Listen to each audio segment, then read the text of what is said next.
have you experienced those moments where you've had so many things to do?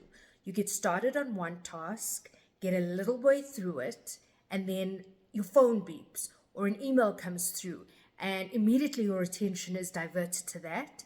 And the first task is left standing whilst you move on to the second one.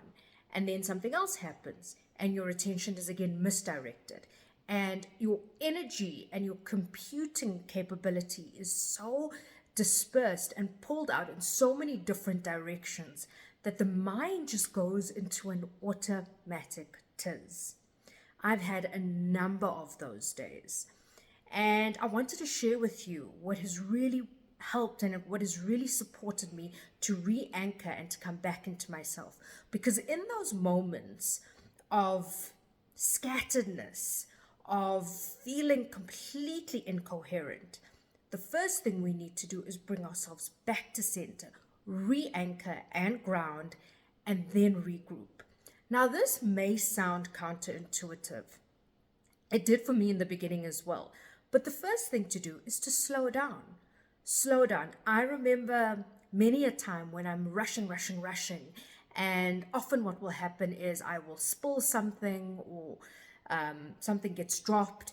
And the adage that comes to my mind is more haste, less speed. It has proven itself true so many times to me. So the first thing to do is to slow down. Slow down to a grinding halt if you need to. Just allow yourself the opportunity to regroup. The second thing is to tackle one thing at a time. I have become so intentional about this that now I actually catch myself the minute I'm about to switch to something else because it happens so automatically. You know, you're responding to an email and suddenly your phone beeps and you know who's messaging you, or you want to check and see what's going on, and so you jump to your phone and lose your train of thought, and actually you create these triggers for yourself. One thing at a time. Slow down, one thing at a time. And what you will feel is a greater sense of accomplishment by getting through things in that manner, with that point of singularity. The third thing, and these poor little rocket flowers are being thrown about in my hands, but the third thing, and this is what has been the real trick for me: get busy with your hands. What happens with our hands when we are able to connect our fingers and hands in a meaningful way is that they have direct activation points to the neural pathways of the brain that allow us to immediately decompress, to activate parts of the brain, the parasympathetic nervous system, rest and digest, parts of the brain that allow us to just steady ourselves and bring ourselves back to center. It's absolutely no coincidence that in yogic tradition, holding mudras, when you're practicing any one of your yogic asanas or breath work, anything, those yogic mudras are very powerful.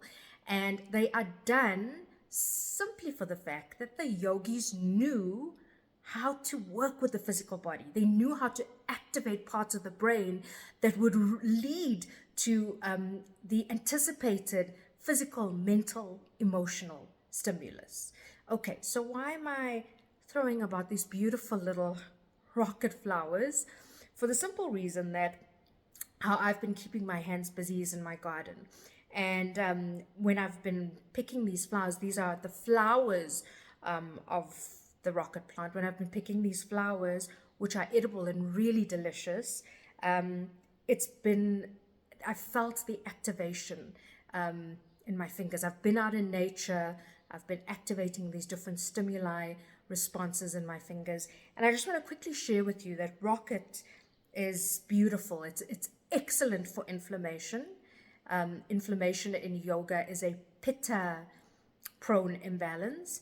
And anything that is bitter, any vegetable that is bitter, anything that's bitter. Now remember, bitter and sour are two different things. Anything that is bitter is going to support lower levels of inflammation. And what happens when we get stressed?